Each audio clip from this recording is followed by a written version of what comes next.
Have you ever stopped to consider the significance of rivers in our history and culture? The Euphrates River, one of the world's oldest and longest waterways, holds a special place in the Bible. From Genesis to Revelation, it is intertwined with the story of God's people. In the previous video, I talked about the river's connection to the end times.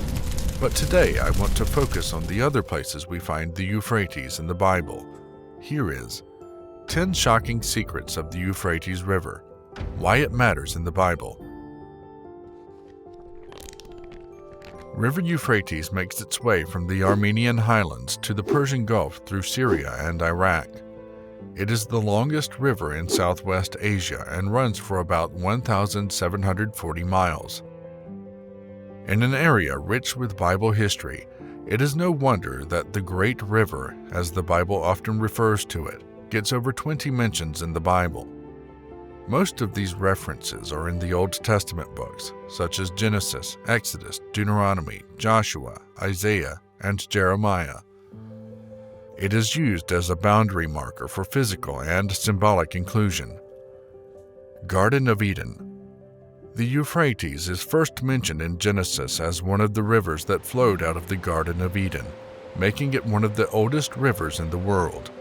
A 3,400-year-old Mitanni Empire-era city was recently uncovered on the Tigris River when the Mosul Reservoir's water level fell rapidly because of droughts in the area. The Bronze Age city shows how old the Tigris and its twin, the Euphrates rivers, are. And the name of the third river is the Tigris, which flows east of Assyria, and the fourth river is the Euphrates, Genesis 2:14. Boundary for Israelites.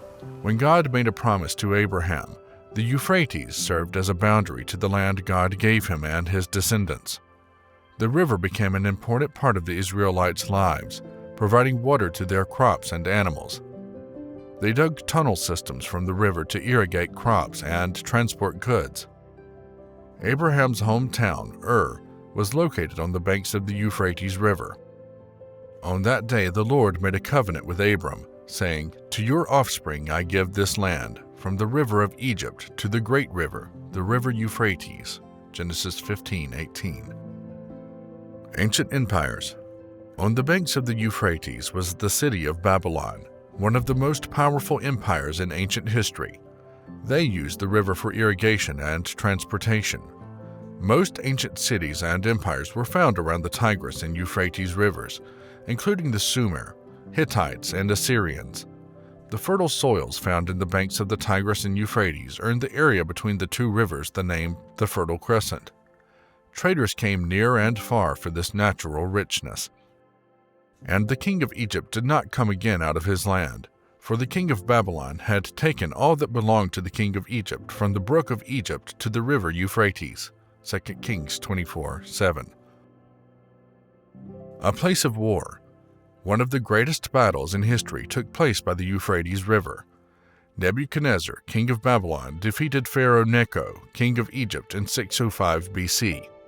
Because of its rich soils on the banks of the rivers that run through it, most empires traditionally fought for control of the land. About Egypt. Concerning the army of Pharaoh Necho, king of Egypt, which was by the river Euphrates at Carchemish, and which Nebuchadnezzar, king of Babylon, defeated in the 4th year of Jehoiakim, the son of Josiah, king of Judah. Jeremiah 46:2-10.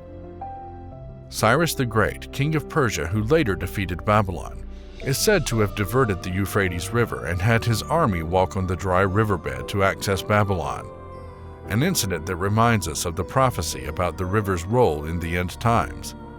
Today, the area's resources are depleting, causing nations to fight over them. The water usage agreements between Turkey, Syria, and Iraq are sensitive, and each nation's growing demands on the rivers could cause war if agreements are not honored. Prophecies against Babylon. The Lord gave Jeremiah a prophecy against Babylon, declaring its destruction as vengeance from the Lord for Babylon's cruelty. The scroll in which everything was written was to be thrown into the Euphrates as a prophetic symbol of Babylon's impending doom. When you finish reading this book, tie a stone to it and cast it into the midst of the Euphrates and say, Thus shall Babylon sink, to rise no more, because of the disaster that I am bringing upon her, and they shall become exhausted. Jeremiah 51, 63 through 64. Prophetic symbol. The Euphrates rivers featured in God's prophetic commands to Jeremiah, including one against Israel and her continued disobedience. And the word of the Lord came to me a second time. Take the loincloth that you have brought, which is around your waist, and arise, go to the Euphrates, and hide it there in a cleft of the rock. So I went and hid it by the Euphrates, as the Lord commanded me. And after many days the Lord said to me, Arise, go to the Euphrates, and take from there the loincloth that I commanded you to hide there. Then I went to the Euphrates and dug, and took the loincloth from the place where I had hidden it. And behold, the loincloth was spoiled. It was good for nothing. Then the word of the Lord came to me. Thus says the Lord, Even so will I spoil the pride of Judah and the great pride of Jerusalem. This evil people who refuse to hear my words, who stubbornly follow their own heart, and have gone after other gods to serve them and worship them, shall be like this loincloth, which is good for nothing. Jeremiah 13, 3 through 10. Territorial significance. The river, as the Bible sometimes calls the Euphrates, was a territorial boundary which protected Israelites from invading armies because it was hard to cross. Its raging waters were very dangerous. The Lord used the nature of the river as a symbol to show that the Assyrian army will come in like a tyrant in speed to destroy his people quickly. The Lord spoke to me again. Because this people has refused the waters of Shiloah that flow gently, and rejoice over Rezin and the son of Remaliah. Therefore, behold, the Lord is bringing up against them the waters of the river, mighty and many, the king of Assyria and all his glory. And it will rise over all its channels and go over all its banks, and it will sweep on into Judah. It will overflow and pass on, reaching even to the neck, and its outspread wings will fill the breadth of your land. Isaiah 8, 6 through 8. In the symbolisms of the apocalypse. Most of us probably heard about the Euphrates River from its ties to the end times. Revelation 9:14 highlights that 4 angels are buried in the river, waiting for their time of release to unleash death upon the earth. Once again, the river will dry up to give way for kings to cross on their way to the Battle of Armageddon. World Heritage. The Euphrates River's role in human history and its biblical significance make it a valuable part of our world's heritage. It preserves the memories and lessons of our ancestors for future generations. For over 6,000 years, the Euphrates River has been a source of life for different civilizations. As one of the world's oldest and longest rivers, the Euphrates has played a major role in shaping the geography and history of the regions it flows through. Some of its secrets are revealed to the world as it dries up. Archaeologists, as well as Christians, have their eyes fixed on it. That's it for today's journey down the Euphrates River.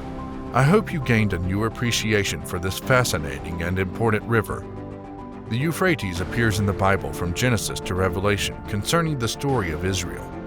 I love the consistency of God that a small thing as a river can be faithfully used throughout the Bible. I hope this shows you the intentionality of God and His sovereignty. He is a great God. As the Bible prophecies and events unfold in our time, our task is to wake up lest we be overtaken by the times.